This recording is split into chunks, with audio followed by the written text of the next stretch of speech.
My name is Anna, and I work as an editor at a large publishing company in the city. My life is pretty uncomplicated, juggling work, meeting deadlines, and squeezing in some time for myself. To be honest, I've never been very involved in dating. I tend to enjoy my own company, often with a good book or a peaceful walk in the park. That is, until one Saturday afternoon that started out just like any other. I was lost in a podcast, strolling without a care in the world. The park was bustling with activity, children running about, dogs playing fetch. Out of nowhere, a cyclist swerved and nearly crashed into me. "Watch where you're going," he called out, his voice sharp. Sorry, I quickly pulled out an earbud, realizing I had wandered into the bike lane. He stopped and turned around, his frown fading into a smile. "You've got to watch your step. This path can be a bit of a maze sometimes." "Yeah, my mistake," I said, brushing a stray lock of hair from my face and offering a small smile. He chuckled, lightening the mood. "I'm Tom," he introduced, holding out his hand. "Anna," I said, shaking his hand. His grip was firm and assured. "So, Anna, is this how you usually walk around, or is it just my charming presence distracting you?" His playful grin made me laugh. "Just a long week at work. My brain is already on weekend mode," I replied. Tom invited me for coffee at a nearby cafe. We walked there together, chatting effortlessly. He told me about his job in car sales and how he had moved to the city for better prospects. "Big city dreams," he said with a grin. I shared a bit about my career, explaining how editing books was a passion that allowed me to make a living doing something I loved. "Definitely better than being stuck in a cubicle doing something I hate," I added. Over the next few weeks, we spent more time together. Tom was fun, laid back, but eventually, I began noticing small things that made me uneasy. It wasn't anything major, just little comments here and there that raised questions. One evening during dinner, the topic of careers and family came up. "So how's the world of books treating you?" Tom asked, taking a sip of his beer. "It's busy as always. Deadlines are never ending," I replied, poking at my salad. Tom paused for a moment. "But you wouldn't want to be stuck doing that forever, right? Eventually, you'd want to settle down, maybe cut back on work." I was caught off guard. "Not really, Tom. I love my job. I don't plan on giving it up." He shrugged. "Sure, but what about when we have kids? Wouldn't you want to be around more?" I laughed nervously. "That's a bit forward, don't you think?" He chuckled. "Yeah, you're right, just thinking out loud." I felt uneasy after that conversation, but I tried to brush it off. A couple of weeks later, Tom invited me to dinner with his parents. I was nervous but hopeful that things were getting more serious. His parents' house was cozy and inviting. His mom, Mrs. Reed, greeted me warmly. "Anna, it's so lovely to meet you. Tom talks about you all the time," she exclaimed, pulling me into a hug. Dinner went smoothly until the conversation turned to family and marriage. "Tom was always the responsible one," Mrs. Reed said as she served the potatoes. "We'd always told him to find a good girl who knows her way around the house." Tom's dad nodded.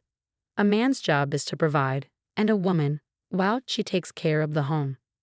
I glanced at Tom, hoping he'd say something, but he just focused on his plate. Mrs. Reed continued, "Family first, right, Tom?"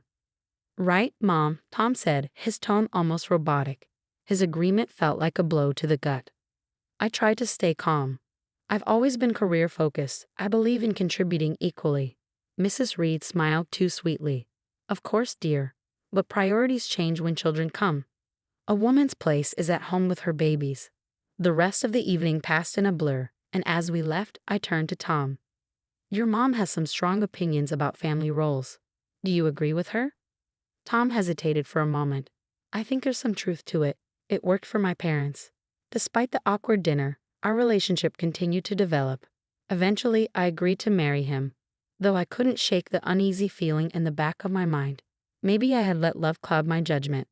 Wedding preparations were a whirlwind. We kept things simple, just close family and friends. But as the big day drew closer, the pressure began to mount, not from the wedding itself, but from what would come after. At the reception, Tom's mom pulled me aside. Her smile was wide, but her eyes were intense. "Anna, remember, a good wife supports her husband, no matter what." "Thank you, Mrs. Reed. I plan to be a supportive partner," I said, trying to stay composed. And when the babies come, it's best to stay home. You can't trust strangers to raise your children." Her words left a bitter taste in my mouth. I nodded, not trusting myself to speak. Later, when Tom and I were alone, I confronted him. "Your mom talked to me about kids and me not working," I said, watching him closely. "Yeah, she's just thinking about the future. She means well," he said, brushing it off. "But you know I'm not planning to quit my job, right? Even if we have kids?" I pressed. Tom's expression turned serious. "We'll see. Things change. We'll do what's best for our family." After the wedding, Tom suggested we move to a bigger apartment, closer to his work. The new place was nice, larger than our old one, but it was right next door to his parents. I had my reservations about why Tom chose this location for our new life, but I agreed, hoping things would fall into place. Once we were settled in, the reality of our life together began to take shape.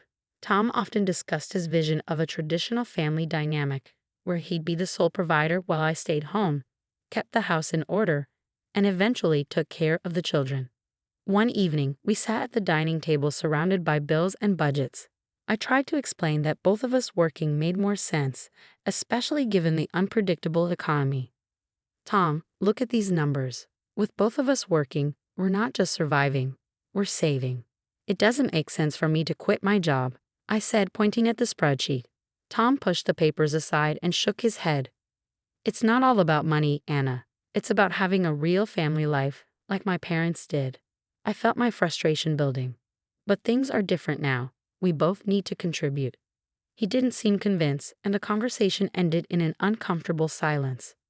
The situation became even more complicated with his mother, Mrs. Reed, living so nearby. She often dropped by unannounced, offering unsolicited advice on how to run our household. One afternoon, while I was sorting through work emails, she walked in and immediately began inspecting the house, dusting her finger along the bookshelf. "Anna, you really need to focus more on keeping the house spotless. A dusty home is a sick home," she said, her voice sharp. I took a deep breath, trying to remain calm. "I cleaned yesterday, Mrs. Reed, and I work full-time. It's just a little dust." "That's the problem. You work too much. If you stayed home more, things wouldn't slip through," she replied, moving on to the linen closet, pulling out a sheet to check for any signs of improper laundering. I followed her, my fists clenched. "I manage my time just fine, Mrs. Reed. Tom and I are happy with how things are," I said, trying to maintain my composure. She shook her head in disapproval and walked to the kitchen to inspect our fridge. "A woman's place is at home, taking care of her husband. These modern ideas of women needing careers are nonsense." Every word felt like a jab, and my defenses instinctively rose. "Maybe that worked for you, but it doesn't work for me. I'm not going to quit my job to fit into your mold." That evening, when Tom came home, I tried to explain how stifling his mother's constant visits were becoming. He listened, but his response was distant. "Mom's just trying to help Anna. She has a lot of experience running a home." "But this is our home, not hers. I need you to stand up for us," I pleaded. Tom hesitated before replying. "She's my mom. She means well. Maybe we should take her advice into consideration." That night, we argued for hours, our voices raised in frustration. We went to bed angry, and that marked the beginning of many silent nights. As the days passed, I began to feel like an intruder in my own home, constantly judged and always falling short. The pressure to conform to an outdated ideal of what a wife should be wore me down, and my resolve to maintain my independence was tested every single day. As months went by, Tom's complaints became more frequent. After work, he'd come home and immediately criticize things like dusty shelves or overcooked dinners, all because I'd rushed to make dinner after a long day at the publishing house. His favorite line was, "If you can't handle both, maybe you shouldn't be working."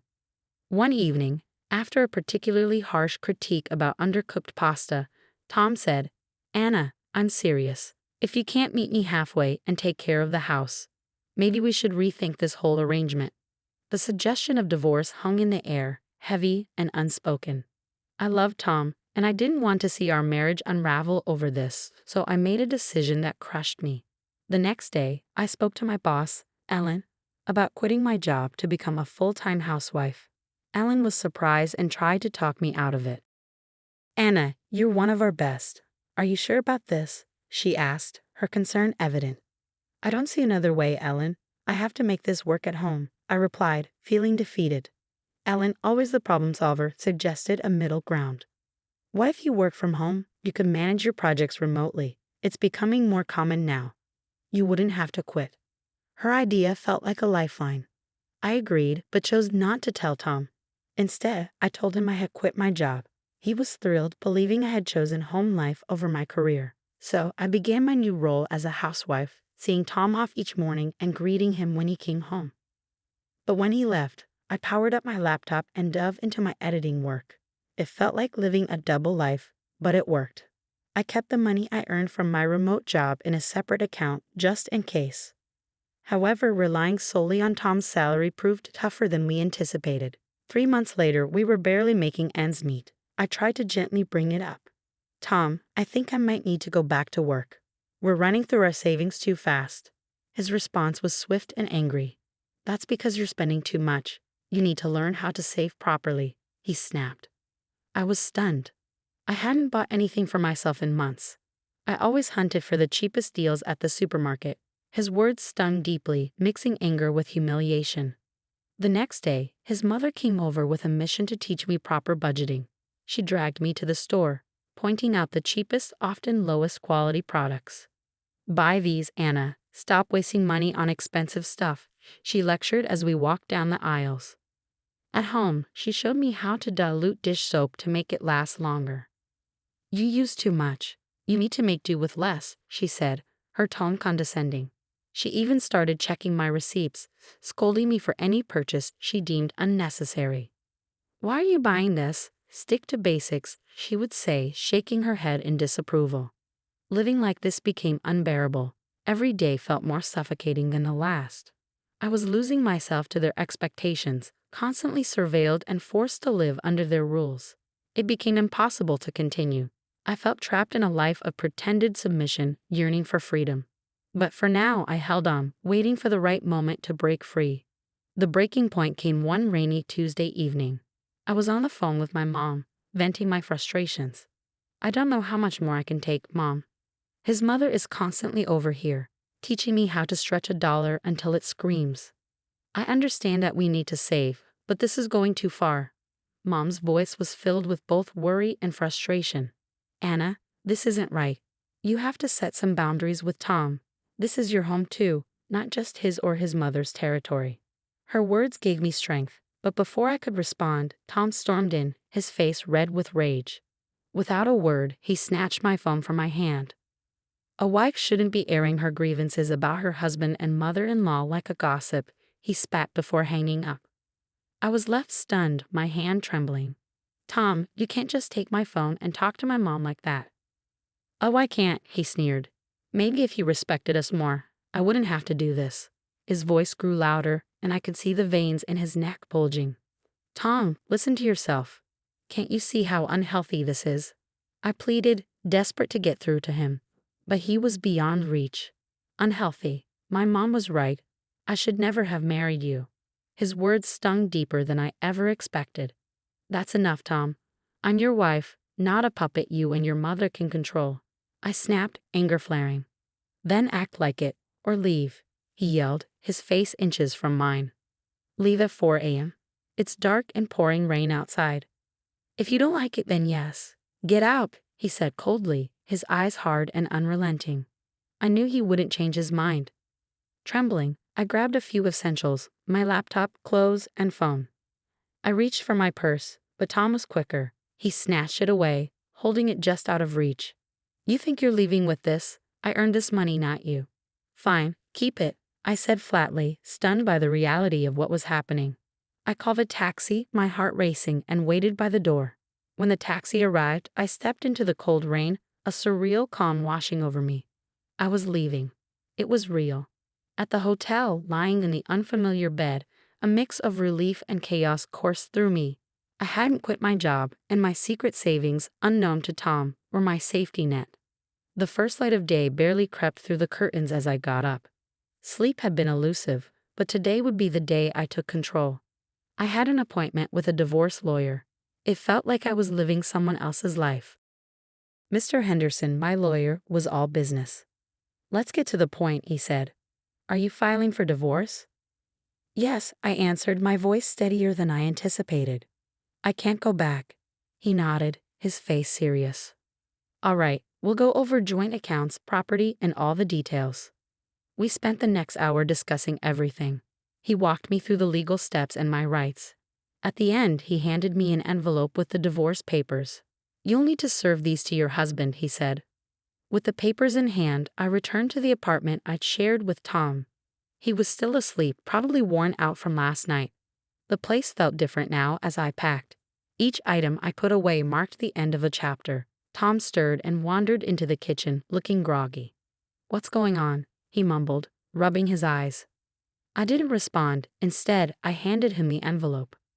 These are for you, I said, my voice flat. He ripped open the envelope, scanning the papers with a frown. Divorce? He laughed bitterly. You think you can just leave, and everything will be fine. He glared at me. Come back when you apologize, and maybe I'll take you back. But you'll have to listen to my mother from now on. The absurdity of it almost made me laugh, but I kept my composure. I'm not coming back, Tom. It's over.